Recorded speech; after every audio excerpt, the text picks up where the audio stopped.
Steve? Oh no, just Michelle and her, that's her story. What was She do a great job. So we don't put her on the spot, because we've done a lot of putting each other on the spot over the last 5 days. So that we don't, Steve, like, what was interesting to you about it? Michelle said she liked it. Okay, she liked to tell us about it. What happened? I used the 5 things that's my first calling you Nice. yesterday on our underwriting department. Oh, For one of Corey's deals, we didn't have enough documentation to use as a source of income, and I just said, I understand your concern with not having this documentation. How would you feel if we were to use this to get the deal funded? And she got back to me, and the deal funded, we can help her. nice. Let's give her a applause. Who else? Let's heard an interesting story. Go for it. What'd you hear? I had a situation with a dealer in Vermont. I came to work, and the phone rang, and he says, "Dave," he said, "listen, man, that's why I don't like doing business at CPS, blah, blah, blah." I said, "What's the matter?" He says, "Hey, I see your pay stub because those funnel notices, and the funnel notices in my computer, I must have had about 5 funnel notices with the same stick they're looking for." And so he says, "Hey,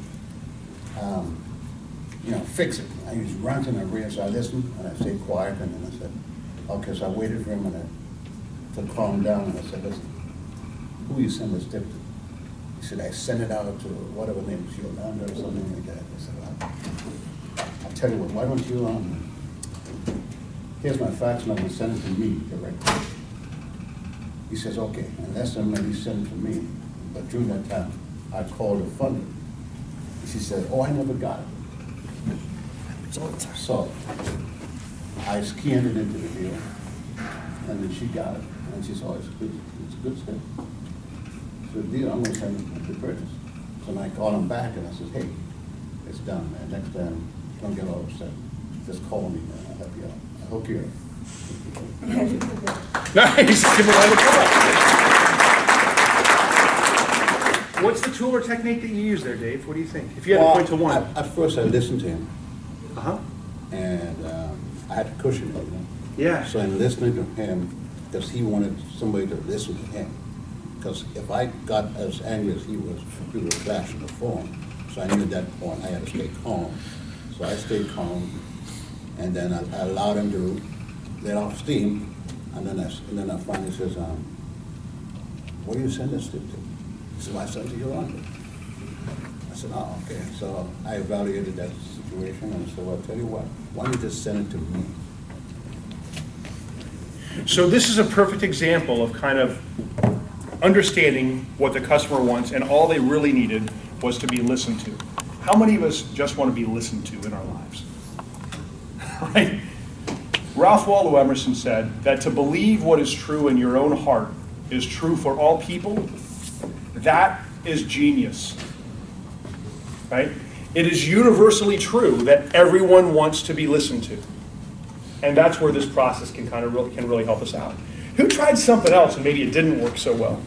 What would you try, Danny? I had redirected a referral What happened? from a sister store.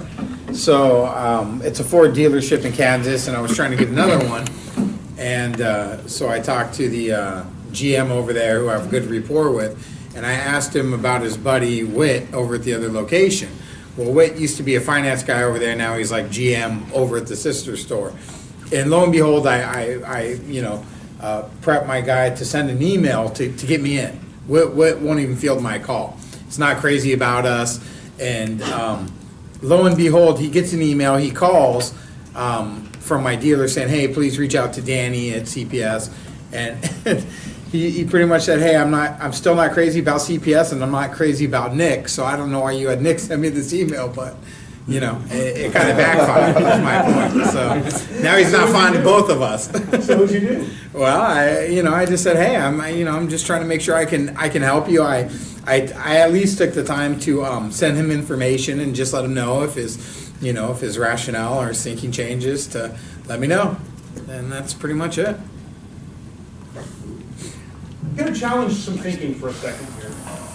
If a customer tells you no, if a dealer says, "We're not going to work with you," is that a good thing or a bad thing? It's a good thing. Who says good thing? Who says bad thing? Okay, why is it a bad thing? Let's start with that. If they say that they're not They're not gonna gonna work with us? period. Well, because I want to know why. Okay, you want the business, right? Why is it a good thing when they say they're not gonna work with us? Opens the door to conversation. It could potentially open the door to a conversation. It could tell us to move on to the next one, Sure. right? How many of us in here are closing more than 100 deals per month right now? Nice, okay? What is, if you had one piece of advice for the rest of the room, what's the one thing you would recommend they do to get to 100 deals? What would it be? Stay persistent. And I take no no's, so I just keep going. Tell me don't call back, I'll call back next week. And eventually it just pays off.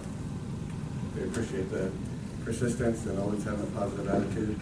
This kind of goes to Sue's point, right? Sorry, I didn't mean to interrupt. Continue, please. That's it. Yeah. That's it. Persistence and positive attitude, never taking the no. Yeah?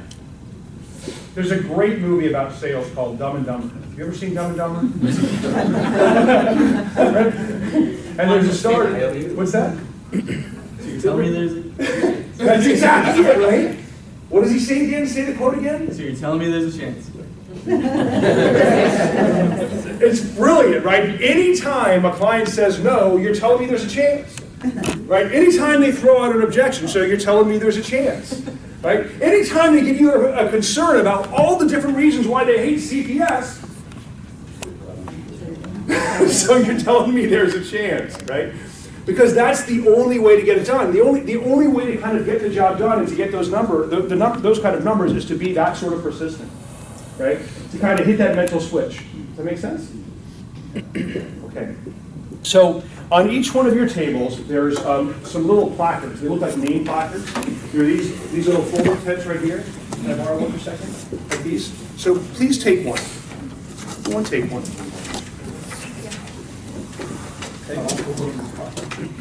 What we're going to try to get to is we're going to try to get to one word. Oh, are you missing some?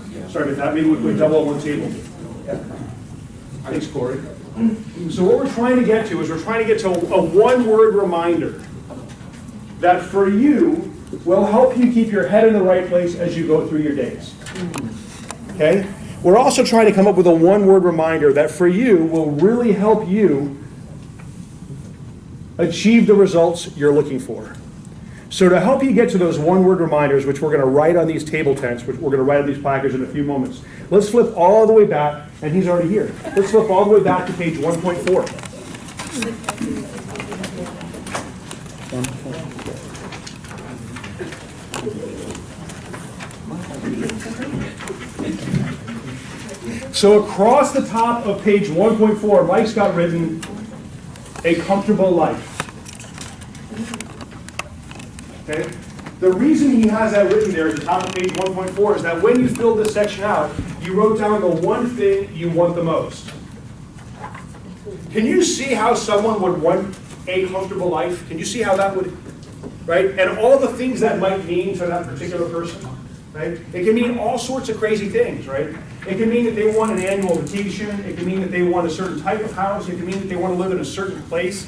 It can mean they want a certain relationship with somebody who's important to them. It could mean they want a certain relationship with their kids. It can mean all sorts of things to that person.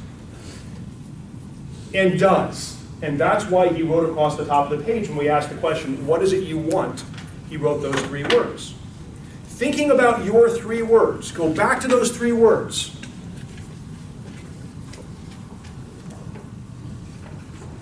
And decide on a one-word reminder of those 3 words. Take a marker and write it on your card. We've only got probably not enough markers for everybody to use at the same time, so grab a marker. When you have that one-word reminder of that thing you want, write it on your card, please. In Vegas, what we've created here is we've created table tents. And so what I would suggest is that you take those index cards and you do the same thing with them. Oh, you've already got table tents? I love it. Thank you. Thank you for that.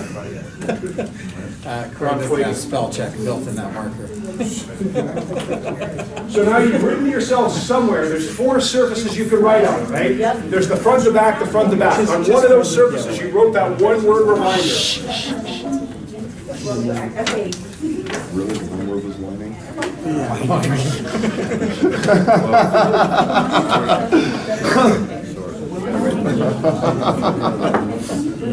You want more of me? That's right.